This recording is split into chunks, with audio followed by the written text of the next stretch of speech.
ప్రభునామున మీ అందరికీ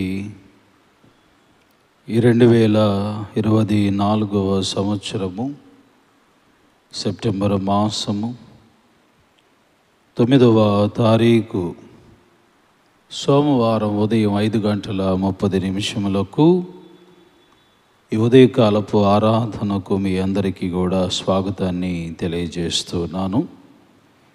ప్రియులారా, ఉదయ ఆరాధన ప్రారంభించుకున్నట్టుకు గాను మనందరం కూడా కలిసి ఆంధ్ర క్రైస్తవ కీర్తన పుస్తకాలలో నుండి మనందరం కూడా 9వ కీర్తన, చిన్న కీర్తన పుస్తకాల్లో నుంచి 9వ కీర్తన, పెద్ద కీర్తన పుస్తకాల్లో 26వ కీర్తన, రండి ఉత్సాహించి పాడుదము, రక్షణ దుర్గము మన ప్రభువే అనే పాటను పాడుకుంటూ ప్రభు నామమును మహిమపరుచుకుందాం. రండి ఉత్సాహించి పాడుదము, రక్షణ దుర్గము మన ప్రభువే. రండి కృతజ్ఞత స్తోత్రముతో రారాజు సన్నిధికే గుదము, సత్ప్రభు నామము కీర్తనలన్ సంతోషగానము చేయుదము. రండి ఉత్సాహించి పాడుదము, రక్షణ దుర్గము మన ప్రభువే. మన ప్రభువే మహాదేవుండు, ఘన మహాత్మ్యము గల రాజు. భూమ్యాగాధపు లోయలను భూధర శిఖరము లాయనవే. రండి ఉత్సాహించి పాడుదము, రక్షణ దుర్గము మన ప్రభువే.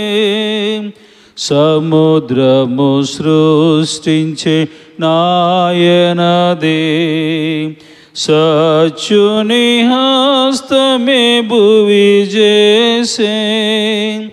ఆయన దైవము పాలితులా, ఆయన మేపెడి గొర్రెలము.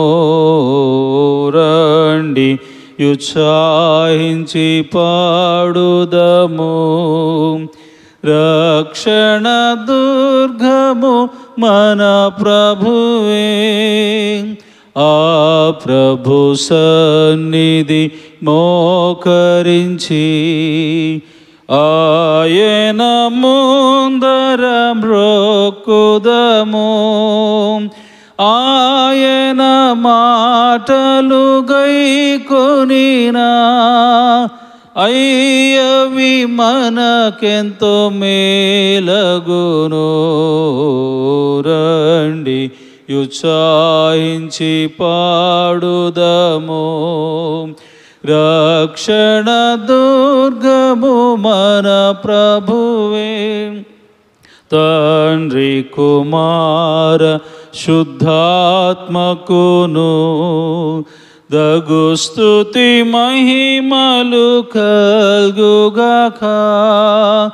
ఆదిని ఇప్పుడు ఎల్లప్పుడు అయినట్లు యుగములు నౌను ఆమె. తండ్రి కుమార శుద్ధాత్మకును దగు స్తుతి మహిమలు కల్గునామే. తండ్రి యొక్కయు కుమారుని యొక్కయు పరిశుద్ధాత్మ యొక్కయు నామమున ఆమేన్. అందరు నాతో కలిపి చెప్పండి. ప్రభువా మమ్మను కనికరింపుము, క్రీస్తు మమ్మను కనికరింపుము, ప్రభువా మమ్మను కనికరింపుము.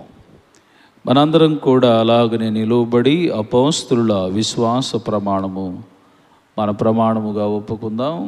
భూమి ఆకాశములను సృజించిన సర్వశక్తి గల తండ్రి అయిన దేవుని నేను నమ్ముచున్నాను. ఆయన ఏక కుమారుడును మన ప్రభు అయిన యేసుక్రీస్తును నమ్ముచున్నాను. ఈయన పరిశుద్ధాత్మ వలన గర్భమున ధరింపబడి కన్య అయిన మరియకు పుట్టి పొంతి పిలాతు అధికారము క్రింద శ్రమపడి సిలువ వేయబడి చనిపోయి సమాధి చేయబడిననియు అదృశ్య లోకములోనికి దిగిననియు చనిపోయిన వాళ్ళ నుండి మూడవ దినమున లేచి పరలోకమునకు ఎక్కి సర్వశక్తి గల తండ్రి అయిన దేవుని కుడి చేతి వైపున కూర్చుని ఉన్నాడనియు సజీవులకును మృతులకును తీర్పు చేయుటకు అక్కడి నుండి వచ్చినని నమ్ముచున్నాను. పరిశుద్ధాత్మను నమ్ముచున్నాను. పరిశుద్ధ క్రైస్తవ సంఘముగు పరిశుద్ధుల సహవాసమును పాపక్షమాపణయు శరీర పునరుత్థానమును నిత్య జీవమును ఉన్నవని నమ్ముచున్నాను. ఆమేన్. దయచేసి అందరూ కూర్చోనండి. పరిశుద్ధ గ్రంథము నుండి పరిశుద్ధుడైన పౌలు కొలస్సీయులకు రాసిన పత్రిక మొదటి అధ్యాయము. పరిశుద్ధుడైన పౌలు కొలస్సీయులకు రాసిన పత్రిక మొదటి అధ్యాయము 13వ వచనం నుండి 18వ వచనము వరకు నేను చదువుతాను. అందరూ కూడా భయభక్తులతో వినవలసిందిగా కోరుచున్నాను. ఆయన మనలను అంధకార సంబంధమైన అధికారములో నుండి విడుదల చేసి తాను ప్రేమించిన తన కుమారుని యొక్క రాజ్య నివాసులుగా చేసెను. ఆ కుమారుని యందు మనకు విమోచనము అనగా పాపక్షమాపణ కలుగుచున్నది. ఆయన అదృశ్య దేవుని స్వరూపి అయి సర్వ సృష్టికి ఆది సంభూతుడై ఉన్నాడు. ఏలయనగా ఆకాశమందున్నవియు భూమి యందున్నవియు దృశ్యమైనవియు కానీ అదృశ్యమైనవి కానీ అవి సింహాసనములైనను ప్రభుత్వములైనను ప్రధానులైనను అధికారములైనను సర్వమును ఆయన యందు సృజింపబడెను. సర్వమును ఆయన ద్వారాను ఆయన బట్టి సృజింపబడెను. ఆయన అన్నిటికంటే ముందుగా ఉన్నవాడు. ఆయనే సమస్తమునకు ఆధారభూతుడు. సంఘము అను శరీరమునకు ఆయనే శిరస్సు. ఆయనకు అన్నిటిలో ప్రాముఖ్యము కలుగు నిమిత్తము ఆయన ఆది అయి ఉండి మృతుల్లో నుండి లేచుటలో ఆది సంభూతుడాయను. దేవుడి వాక్యమును మన యొక్క వినికిడిలో దీవించునుగాక. ఆమెన్. తండ్రికిని కుమారునికిని పరిశుద్ధాత్మకును ఆది యందు ఇప్పుడు ఎల్లప్పుడు యుగయుగములు దేవదేవునికి మహిమ కలుగునుగాక. ఆమెన్. వాక్య సందేశములోనికి వెలుటకు పూర్వం మనందరం కలిసి చిన్న కీర్తన పుస్తకాలలో నుంచి 128వ కీర్తన, పెద్ద కీర్తన పుస్తకాల్లో 67వ కీర్తన శాశ్వతుడా విస్మయమొంది నేను నీ స్వంత హస్త సృష్టి చూడగా అను కీర్తన పాడుకుంటూ వాక్య సందేశంలోనికి వెళ్దాం. చాలా చక్కని పాట, అందరూ కూడా నేర్చుకోవడానికి ప్రయత్నం చేయండి. శాశ్వతుడా విస్మయమొంది నేను నీ స్వంత హస్త సృష్టి చూడగా నీ స్వరం విందున్ ఉరుములయందు యేసు ప్రభు నిన్నారాధింతును. ఓ రక్షక నీ స్తుతి పాడేదా నూరంతల మహాదేవా. నా రక్షక నమస్కరింతుని మారనియో మహాదేవా. వృక్షంబులందు అడవులలోనే పక్షుల పాటలాలకింతును.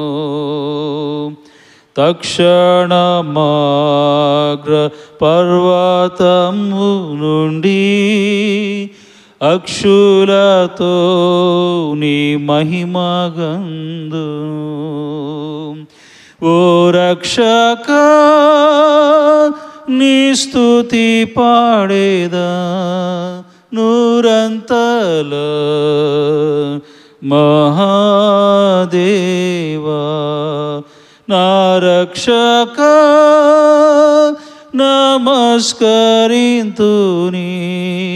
మారనియో మహాదేవా.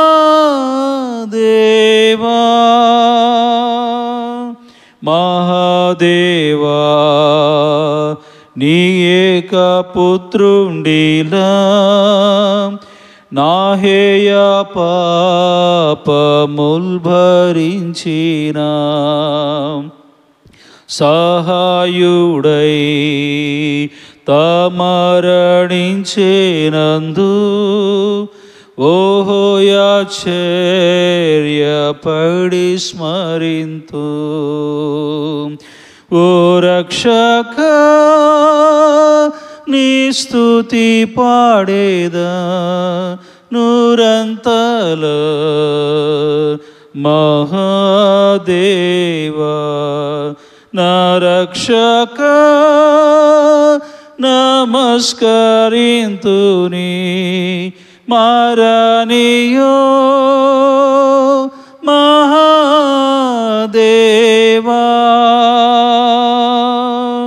క్రీస్తు విజయ మార్భటముతో వచ్చి నిస్థలమందు నన్ను చేర్చగా నే స్థిరతుష్టితో సాష్టాంగపడి నీ స్తుతి చేతును మహాదేవా.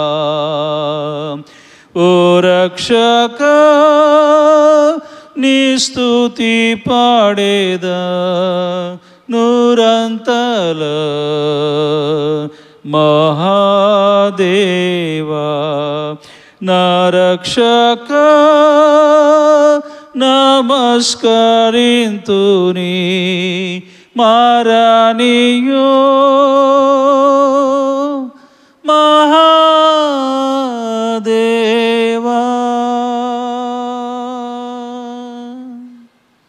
మన తండ్రి అయిన దేవుని నుండి కుమారుడైన యేసు క్రీస్తు నుండి కృపయు సమాధానములు మీకు కలుగునుగాక. ఆమేన్. దయచేసి అందరూ కూర్చోనండి.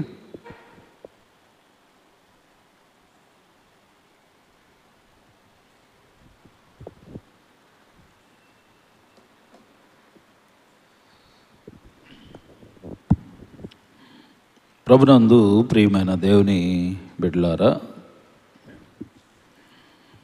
మన ప్రభు అయిన యేసుక్రీస్తు వారి శ్రేష్టమైన ఘనమైన అమూల్యమైన నామములో ఈ ఉదయకాలమున ప్రభు వారి పాద సన్నిధానానికి చేరువచ్చిన మీ అందరికీ, అలాగనే ఆన్లైన్లో వీక్షిస్తూ ఉన్న ప్రతి సహోదరి సహోదరులందరికీ కూడా నా హృదయపూర్వకమైన వందనాలు తెలియజేస్తున్నాను. అందరూ బాగున్నారా? దేవునికి స్తోత్రము కలుగునుగాక. చాలా సంతోషం. దేవుని బిడ్డలుగా మనం ఎల్లప్పుడూ బాగానే ఉండాలి. ఎన్ని వేదనలు, ఎన్ని బాధలు, ఎన్ని శ్రమలు, ఎన్ని కష్ట నష్టాలు మన జీవితాల్లో కలుగుచూ ఉన్నను వాటన్నిటి నుండి దేవదేవుడు మనలను తప్పించువాడు, కాపాడువాడు. ఆయన ఇచ్చిన వాగ్దానాలలో అతి శ్రేష్టమైన వాగ్దానం ఏమిటి అని అంటే, నేను నిన్ను విడువను, నేను నిన్ను ఎడబాయను.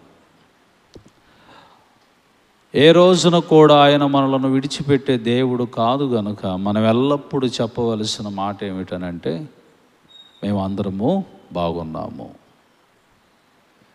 అదెప్పుడు మన నోట ఉండాలి. ఎందుకంటే క్రీస్తు బిడ్డలుగా ఉన్నటువంటి మనము ఆయన శక్తిని, ఆయన బలాన్ని ఎప్పుడు నమ్ముతూ విశ్వసించినప్పుడే మన జీవితాల్లో గొప్ప కార్యాలను మనం చూస్తాం. ఈరోజు మనము మరి ఒక క్రొత్తదైన పుస్తకం పోయిన వారముతో ఫిలిప్పీలకు రాసిన పత్రిక కంప్లీట్ చేయబడింది. ఈ వారము మనము కొలస్సీయులకు రాసిన పత్రికను చూడబోతా ఉన్నాం. ప్రియులారా, దీనిని వ్రాసినటువంటి భక్తుడు పరిశుద్ధుడైనటువంటి పౌలు దాదాపు క్రీస్తు శకము 60వ సంవత్సరములో ఈ కొలస్సీయులకు రాసినటువంటి పత్రిక రాసి ఉన్నాడు అని భక్తుల యొక్క యోచన. అయితే ఈ కొలస్సీ సంఘంలో పరిశుద్ధుడైనటువంటి పౌలు పరిచర్య చేయలేదు.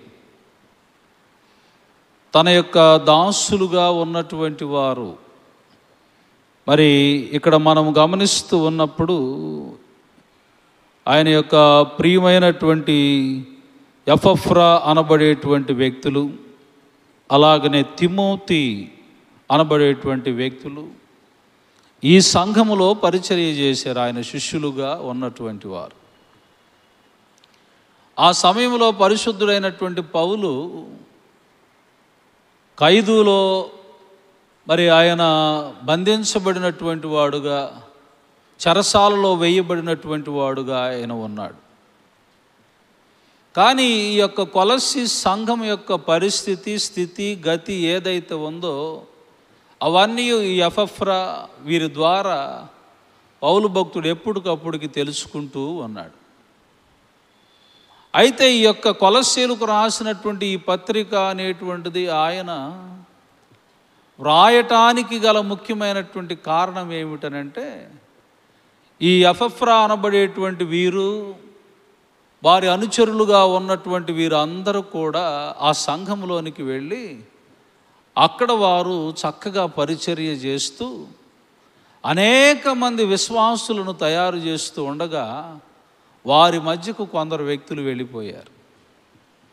ఈ కొంతమంది వ్యక్తులు వెళ్ళిపోయి వాళ్ళు బోధిస్తూ ఉన్నటువంటి ఇక బోధ అనేటువంటిది ఏమై ఉన్నది అని అంటే, క్రీస్తు లోకరక్షకుడు కాదు, యేసుక్రీస్తు ప్రభువు వారి దగ్గర ఏ విశేషము లేదు, ఏమిటి ఆయన ఏమాత్రము మనలను రక్షించగలిగేటువంటి వాడు కాదు, మన జ్ఞానమే, ఆయన దేవుడే కాదు, మనకి దేవదూతలు అనేక మంది ఉన్నారు, వారి ద్వారా మాత్రమే, వారందరి ద్వారా మాత్రమే మనం పరలోకము వెళ్ళగలము అని ఇలాంటి అనేకమైనటువంటి తప్పుడు సిద్ధాంతములు అనేటువంటి వాటిని వారు బోధించటం ప్రారంభించారు. ఇది పరిశుద్ధుడైనటువంటి పౌలు చెరసాలలో ఉండి, ఖైదీగా ఉండి ఈ విషయం అన్నటువంటిది తెలుసుకొని ఆ సంఘములోనికి ప్రవేశించినటువంటి అనేక తప్పుడు బోధలు, తప్పుడు విధానాలు, ఏది క్రీస్తును గురించి వారు తెలియచెప్పేటువంటి అనేక తప్పుడు విధానాలన్నిటిని కూడా ఈయన ఇక వాళ్ళకి లేఖ ద్వారా క్లియర్ చేయాలి అని అనుకున్నాడు. అప్పుడు రాశాడు, ఏమయ్యా మీరందరూ కూడా క్రీస్తుని గురించి రకరకాలుగా మాట్లాడుతూ ఉన్నారు, రకరకాలుగా ఆలోచన చేస్తూ ఉన్నారు. ఆయన రక్షకుడు కాదు, ఆయన విమోచకుడు కాదు, ఆయన ద్వారా మనకు ఏమాత్రమును కూడా పాప క్షమాపణ అన్నటువంటిది కలగదు అని మీరు అందరూ బోధిస్తున్నారు. ఇదిగో మన జ్ఞానమే, మన తెలివే, మన యొక్క శక్తి మాత్రమే మనలను రక్షించగలిగిద్ది. వీటితో పాటు ఇంకా ఏమిటంటే అనేక దేవతలు ఉన్నారు, దేవుళ్ళు ఉన్నారు, వాళ్ళందరినీ కూడా మీరు అందరూ కూడా అనుసరిస్తేనే మీకు జరిగిద్ది అనేటువంటి మాటలు చెబుతూ ఉన్నారు కదా అని ఈ లేఖను రాస్తూ కొలస్సీలో ఉన్న పరిశుద్ధులందరికీ కూడా వందనాలు చెప్పుకుంటూ వారిని బట్టి దేవుణ్ణి స్తుతిస్తూ ఆరాధిస్తూ ఏ క్రీస్తునైతే మీరు తక్కువగా చేస్తూ ఉన్నటువంటిగా వారుగా ఉన్నారో ఆ క్రీస్తు యొక్క విశేషం ఏమిటో, గొప్పతనం ఏమిటో నేను మీకు తెలియచెబుతాననేసి ఈ కొలస్సీ పత్రికలో ఈ మొదటి అధ్యాయంలో ఆయన బోధ అనేటువంటిది ప్రారంభిస్తున్నాడు. ఏమి తెలియజేస్తున్నాడు? ఈరోజు ఈ వాక్యాన్ని బోధించడానికి ముందుగా ఈ కొద్ది నిమిషాల టైంలోనే నేను మిమ్మల్ని అడిగే ప్రశ్న ఏమిటంటే, అసలు మీరు క్రీస్తును చూస్తున్నప్పుడు మీకేం గుర్తు వస్తుంది? యేసు ప్రభు వారిని చూస్తున్నప్పుడు ఆయన గురించి మీ యొక్క ఆలోచనలు ఏమిటి? మీ యొక్క తలంపులు ఏమిటి? యేసును చూసినప్పుడు మనకొచ్చే ఆలోచన, దేవుడు ఆయన కాడకపోతే మా బాధలు పోతాయి, ఆ దేవుడు ఆయన కాడకపోతే మా కష్టాలు పోతాయి, దేవుడు ఆయన కాడకపోతే నా రోగాలు పోతాయి, దేవుడు ఆయన కాడకపోతే మా కుటుంబం అంతా కూడా క్షేమంగా ఉంటుంది. ఈ దృక్పథంతో మీరు చూస్తున్నారా? అసలు యేసు అనేటువంటి వ్యక్తికి ఉన్నటువంటి, ఆ దేవదేవునికి ఉన్నటువంటి విశేషణము ఏమై ఉన్నది అనేది మీరు తెలుసుకోవాలి. ఎప్పుడు కూడా బ్లైండ్లీ బిలీఫ్ అనేటువంటిది, అంటే అంధకారముగా నమ్మటం అనేటువంటిది మాత్రము సరి అయినటువంటిది కానే కాదు. మనం ఒకటి విషయాన్ని నమ్ముతున్నామంటే ఆయన ఎవరై ఉన్నారు, ఏమై ఉన్నాడు, ఎందుకై ఉన్నాడు అనేటువంటి విషయాలను మనం క్లియర్గా తెలుసుకొని విశ్వసించినప్పుడు మన జీవితాల్లో ఏందనంటే మనం అనుసరిస్తున్నటువంటిది కరెక్టే అని మనకు తెలిసింది. ఏం చెప్తున్నాడు ఇక్కడ పౌలు భక్తుడు? ఇప్పుడు మనము 13వ వచనం దగ్గర నుండి దృష్టి పెడదాం. కొలస్సీలకు రాసిన పత్రిక మొదటి అధ్యాయము 13వ వచనం నుండి చూస్తున్నప్పుడు, ఆయన మనలను అంధకార సంబంధమైన అధికారములో నుండి విడుదల చేసి తాను ప్రేమించిన తన కుమారుని యొక్క రాజ్య నివాసులుగా చేసెను. యేసును గురించి నువ్వు ఆలోచన అన్నటువంటిది చేస్తున్నప్పుడు యేసులో ఉన్నటువంటి వ్యక్తిత్వాల్లో ఒక విధానంలో ప్రారంభించాడు పౌలు భక్తుడు. ఏమని ప్రారంభించంటే, ఆయన మనలను అంధకార సంబంధమైన అధికారములో నుండి విడుదల చేశాడు. అంధకార సంబంధమైన అధికారం అంటే అర్థం ఏమిటి? దేవదేవుడు మొట్టమొదటిగా మానవాళిని సృష్టించినప్పుడు జరిగినటువంటి ఒక ప్రాముఖ్యమైనటువంటి విషయం ఏమిటంటే, వారిని ఎంతో పరిశుద్ధముగా పవిత్రముగా ఆయన సృష్టించాడు. ఎప్పుడైతే వీరి దగ్గరికి సాతాను వెళ్ళిన తర్వాత వారితో ఒక మాట అన్నటువంటిది చెప్పింది. ఏమిటి ఆ మాట అని మనం ఆలోచన చేస్తే, ఈ పండు తినుదినమున మీరు నిశ్చయముగా చచ్చెదరని దేవుడు చెబితే మీరు చావరు, తినండి అమ్మా, మీరు దేవుళ్ళ వలె దేవతల వలె అవుదురు అనే మాట చెప్పగానే ఈ స్త్రీగా ఉన్నటువంటి హవ్వమ్మకు ఎంతో కోరిక కలిగింది. ఆ పండు తీసుకొని తిన్నది కాక వెంటనే ఏం చేసిందంటే తీసుకుపోయి భర్తకి ఇచ్చింది. భర్తను కూడా చెడగొట్టు. అంటే అప్పుడు దాకా దేవుణ్ణి అనుసరిస్తూ నడుస్తూ ఉన్నటువంటి వారు ఇప్పుడు ఎవరు అనుసరణలోనికి వెళ్ళిపోయారు? సాతానును అనుసరించేటువంటి వారుగా అయిపోయారు. అంటే అంధకార సంబంధమైన అధికారంలోనికి వెళ్ళిపోయారు. ఇక వాళ్ళు సాతాను బిడ్డలుగా మారిపోయారు. దేవునికి దూరమైపోయినటువంటి వారుగా ఉన్నారు. ఇప్పుడు ఆ కార్యము నుంచి మళ్ళా ఆ సాతాను బందీకానాలో నుంచి, ఆ అంధకారంలో నుంచి విడిపించటానికే ఇదిగో లోకములోనికి లోకరక్షకుడుగా యేసుక్రీస్తు ప్రభువు వారు వచ్చాడయ్యా. ఆ అంధకార సంబంధంలో నుంచి మనల్ని విడిపించి దేవుని రాజ్య నివాసులుగా చేయటానికి ఆయన చేసినటువంటి గొప్ప కార్యం ఏమిటో మీరు చూడండి అని అంటూ తర్వాత వచనంలో అంటున్నాడు. ఏమంటున్నాడంటే, ఆ కుమారుని యందు మనకు విమోచనము అన్నాడు. విమోచనం అనగా అర్థం ఏమిటి? విడిపించటము. ఏ విధంగా విడిపించటము? వెల కట్టి విడిపించటం. ఏంటి? చేసిన పాపానికి వెల చెల్లించాలి. ఎవరు వెల చెల్లించాలనంటే, వెండి పనికిరాదు దానికి, ఆ బంగారము పనికిరాదు దానికి, గొర్రెలు మేకల రక్తం అన్నటువంటిది పనికిరాదు దానికి. అందుకనే పరిశుద్ధుడు, పవిత్రుడును, నిర్దోషి, నిష్కల్మషుడు అయినటువంటి పాపుల్లో చేరక ప్రత్యేకముగా ఉన్నటువంటి వాడుగా ఉన్నటువంటి యేసుక్రీస్తు ప్రభువారే ఈ లోకానికి వచ్చి ఆయన అమూల్యమైనటువంటి ప్రశస్తమైనటువంటి రక్తము చిందించుట వలన మనము విమోచించబడ్డాము. తర్వాత మాట ఏమంటాడు తెలుసా? మనకు విమోచనము అనగా పాపములకు క్షమాపణ దొరుకుతున్నదట. అర్థమైందా? ఆయన ఎవరో తెలుసుకోండి. యేసు అనేటువంటి వ్యక్తి ఎవరో తెలుసుకోండి. కొలస్సీ సంఘమా, ఓ కొలస్సీ సంఘములో ప్రవేశించినటువంటి అనేక మంది అబద్ధ బోధకులుగా ఉన్నటువంటి వారలారా, మీరు తెలుసుకోవాల్సింది ఏమిటంటే ఆయన అంధకార సంబంధములో నుంచి నిన్ను నన్ను విడిపించటానికి, అంటే సాతాను బంధకాలలో నుంచి విడిపించి ఆయన రాజ్య వారసులుగా మనలను చేయుట కొరకై ఆయన ఈ లోకానికి వచ్చాడయ్యా. వచ్చి ఆయన ప్రాణమనే క్రయధనముగా చెల్లించి మనలను విమోచించాడు నాయన. విమోచించటం మాత్రమే కాదు, మనము పుట్టినది మొదలుకొని ఇదిగో యేసును గ్రహించేంత వరకు మన జీవితాల్లో చేసిన సమస్త పాపములన్నిటికి కూడా ఆయన క్షమాపణ కలుగు చేశాడయ్యా. అంత మాత్రమే కాకుండా ఇప్పుడు ఆయన గురించి చెబుతున్నాడు. ఆయన ఎవరో మీరు తెలుసా? ఆయన ఇదిగో ఇది మాత్రమే చేయలేదు, ఆయన యొక్క గొప్పతనం ఏమిటో మీరు తెలుసుకోవాలి. ఎలాగా, ఏ విధంగా అంటే ఇప్పుడు చెప్తున్నాడు ఏమిటంటే, ఆయన అదృశ్య దేవుని స్వరూపి అయి సర్వ సృష్టికి ఆది సంభూతుడై ఉన్నాడు అంటాడు. ఈ సృష్టి అంతటిని కూడా, అందుకనే శాశ్వతుడా విస్మయం పొంది అన్నయ్యా నేను. ఈ సర్వ సృష్టి అన్నటువంటిది నువ్వు ఎలా చేసావు తండ్రి? ఎంత అద్భుతమైనటువంటి సృష్టి. దీనిలో పక్షులు, చెట్లు, ఆ పువ్వులు ఇవన్నీ కూడా ఎంత అద్భుతంగా ఉన్నాయో కదా. ఈ యేసు ఎవరంట? ఇక్కడ ఆలోచన చేస్తుంటే సర్వ సృష్టికి ఆది సంభూతుడు. ఆయన ఎవరయ్యానంటే దేవుని స్వరూపము కలిగినవాడు. అర్థం చేసుకో. అంటే ఆ తండ్రి అయిన దేవుడే, ఆది సంభూతుడుగా ఉన్న దేవుడే దేవుని స్వరూపాన్ని ధరించి ఈ లోకంలోనికి వచ్చాడయ్యా. తర్వాత అంటున్నాడు చూడండి, ఏలయనగా ఆకాశమందున్నవియు భూమి అందున్నవియు దృశ్యమైనవి కానీ అదృశ్యమైనవి కానీ అవి సింహాసనములైనను ప్రభుత్వములైనను ప్రధానులైనను అధికారములైనను సర్వమును ఆయన యందు సృజింపబడిను. అన్ని సర్వమును అంటే అర్థం ఏంటి? సర్వమును అనే మాటకు అర్థం ఏంటి? ప్రతిదీ కూడా ఆయనే సృజించాడట. అధికారాలైనా సరే, ఏంటి ప్రభుత్వాలైనా సరే, ప్రధానులైనా సరే, ఏ రాజులైనా సరే, రాణులైనా సరే, మనుష్యులైనా సరే, జంతువులైనా సరే, పక్షులైనా సరే, నక్షత్రములైనా సరే, ఈ సర్వలోకములో ఉన్నటువంటి సమస్తమును సృష్టించినటువంటి వాడు ఆది సంభూతుడు, దేవుని స్వరూపము కలిగిన వాడు, వీటన్నిటిని కలుగు చేసిన వాడయ్యా. ఈరోజు నువ్వు యేసయ్య దగ్గరికి వస్తున్నప్పుడు ఆయన ఎవరు అనేటువంటి విషయాన్ని క్లియర్గా తెలుసుకోవాలి.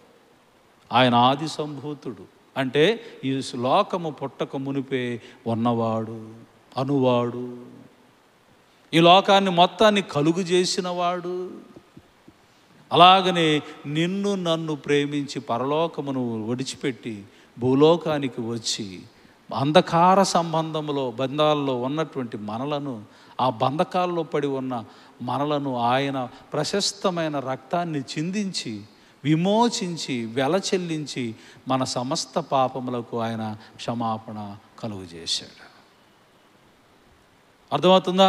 సమస్త పాపములకు క్షమాపణ కలుగు చేశాడు. అలాగనే ఇంకొక వాక్యాన్ని చదివి నేను ముగిస్తాను. ఆ 17వ వచనంలో ఆయన అన్నిటికంటే ముందుగా ఉన్నవాడు, తర్వాత ఏమిటంట? ఆయన అన్నిటికంటే ముందుగా ఉన్నవాడు, ఆయనే సమస్తమునకు ఆధారభూతుడు. అన్నిటికీ ఆధారం ఆయనే, అన్నిటికంటే ముందున్నవాడు ఆయన. ఈ భూమి పుట్టక మునుపు ఉన్నటువంటి దేవుడు ఆయన. ఆధారభూతుడు అంటే ఆధారం, ప్రతిదానికి ఆధారం ఆయన. చెట్లు మొలవాలన్నా, ఏంటి బిడ్డలు పుట్టాలన్నా, లేకపోతే ఇంకోటి జరగాలన్నా అన్నిటికీ ఆధారం ఆయన. ఆయన లేకపోతే ఈ సృష్టి క్రమం అనేటువంటి సరిగా జరగదు. ఎంత గొప్ప దేవుడయ్యా! ప్రతిరోజు నువ్వు దేవుని సన్నిధికి వచ్చి ఆరాధిస్తున్న దేవుడు, నీ కొరకు నా కొరకు ప్రాణం పెట్టిన దేవుడయ్యా. ఎవడు పెడతాడు ప్రాణం? చిన్న దెబ్బ కొడితే తిరిగి 100 దెబ్బలు కొడతాం మనం. మనకున్న బుద్ధి ఏంటి? చిన్న మాట అంటే తిరిగి 100 మాటలు మాట్లాడతాం మనం కదా. మనం మాట్లాడేటువంటి తీరు కానీ విధానం కానీ ఏంటంటే మన పరిస్థితులన్నీ ఇలాగనే ఉంటాయి.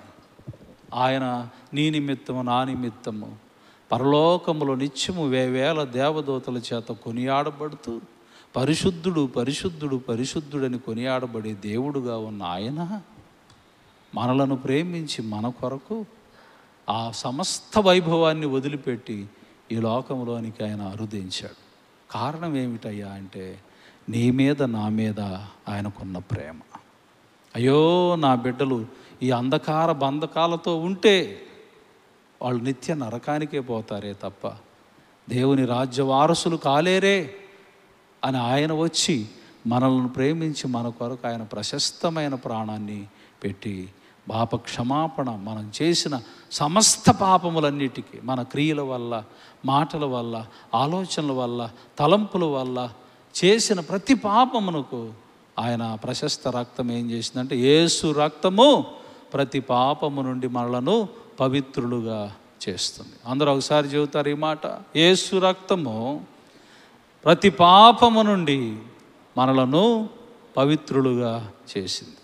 కాబట్టి ఆయన ప్రశస్త రక్తాన్ని చిందించి ప్రాణం పెట్టి నిన్ను నన్ను పరిశుద్ధులుగా, ఎప్పుడైతే ఏదేనులో ఆదాము ఎలాగైతే చేయబడ్డాడో అటు రీతిగా నిన్ను నన్ను దేవుడు మార్చాడు.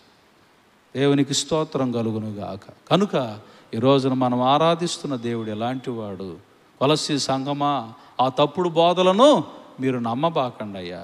ఇదిగో మీరు ఆరాధిస్తున్న యేసు ఎంత శ్రేష్టమైన వాడు అని తెలుసుకొని నడుచుకోండి అని వారందరికీ కూడా హెచ్చరిక ఈ లేఖ ద్వారా మరి పౌలు భక్తుడు తెలియచెప్పాడు. దేవుడి వాక్యము మన వెనుకల్లో దీవించి ఆశీర్వదించును గాక. ఆమేన్. సమస్త జ్ఞానమునకు మించిన దేవుని యొక్క సమాధానము మీ హృదయములకును మీ తలంపులకును కావలి ఉండును గాక. ప్రార్థించుకుందాం. మమ్మల్ని మిక్కిలిగా ప్రేమించిన మా ప్రియ పరలోకపు తండ్రి, నీ మహోన్నతమైన నామమునకు వందనాలు, స్తోత్రాలు దేవా.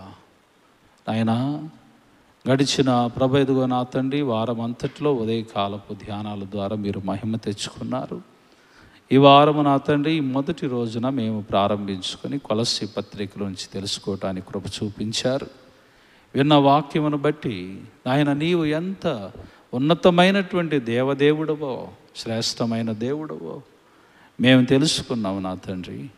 విన్న వాక్యము వ్యర్థముగా పోనీయక నాయన బిడల జీవితాల్లో అది ఫలింపు చేయండి. ప్రత్యేకించి ఎదుగో నా తండ్రి ఉదయమున నీ పాద సన్నిధానానికి చేరి వచ్చిన నీ బిడ్డలందరినీ నాయన మీరు కాయండి, కాపాడండి, సంరక్షింపచేయండి.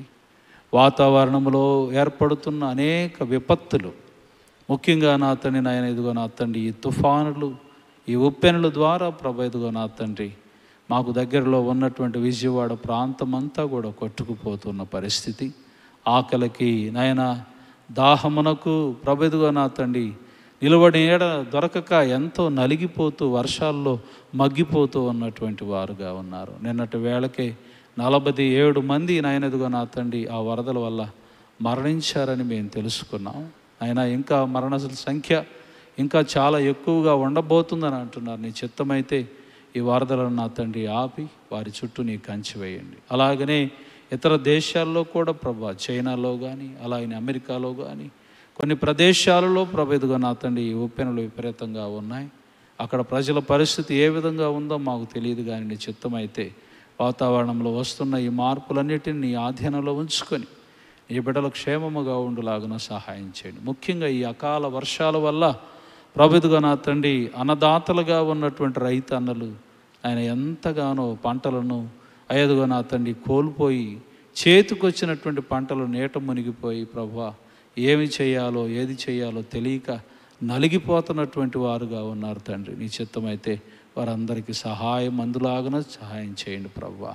అలాగనే ఉదయం మన చేరి వచ్చిన నీ బిడ్డలందరి కుటుంబాలలో ఏ సమస్యలు, ఏ బాధలు, ఏ వేదనలు ఉన్నాయో ప్రభు వాటన్నిటి నుంచి విడుదల దయచేసి ఈ దినము నీ బిడ్డలు చేసేటువంటి పనులన్నింటిలో, వారి ఉద్యోగాల్లో, వ్యాపారాల్లో, రెక్కల కష్టాల్లో నిరంతర ఆశీర్వాదాలు అనుగ్రహింపచేయమని ఆన్లైన్లో వీక్షిస్తున్న బిడ్డలందరిని దీవించమని యేసు నామమున అడిగి వేడుకొని ప్రార్థన చేస్తున్నాం తండ్రి.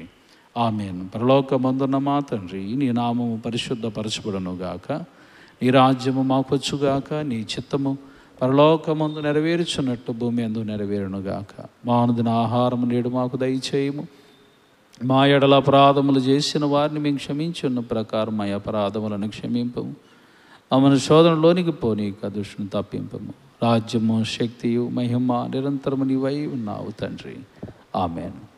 మన పరమ తండ్రి అయిన దేవుని యొక్క ప్రేమ, కుమారుడైన యేసుక్రీస్తు వారి కృప, పరిశుద్ధాత్మని యొక్క అన్యోన్య సహవాసము తల వంచిన మనందరికీ, మన సంఘములో ఉన్న ప్రతి కుటుంబానికి, ఆన్లైన్లో వీక్షిస్తున్న ప్రతి ఒక్కరికి తోడుగా ఉండి దేవుడు అందరిని దీవించి ఆశీర్వదించునుగాక.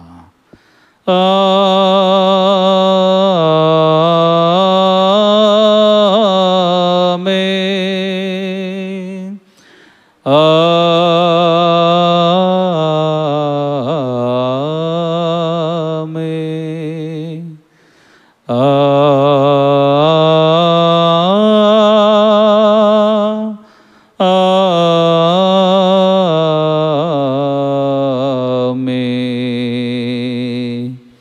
మేళనీచు దేవుని స్తుతించు సర్వ సృష్టియు, స్తుతించు మోక్ష సైన్యము, పితృపుత్ర శుద్ధాత్మల.